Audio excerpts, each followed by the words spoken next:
Why does my AC smell like rotten eggs?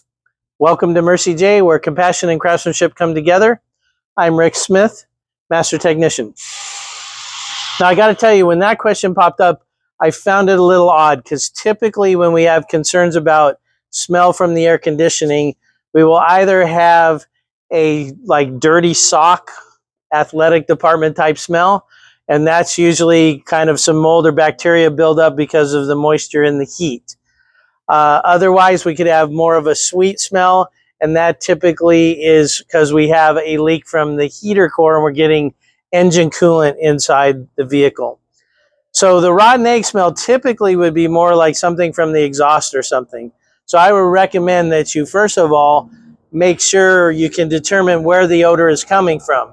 Is it coming from outside the car being brought into the cabin, or is it something from inside?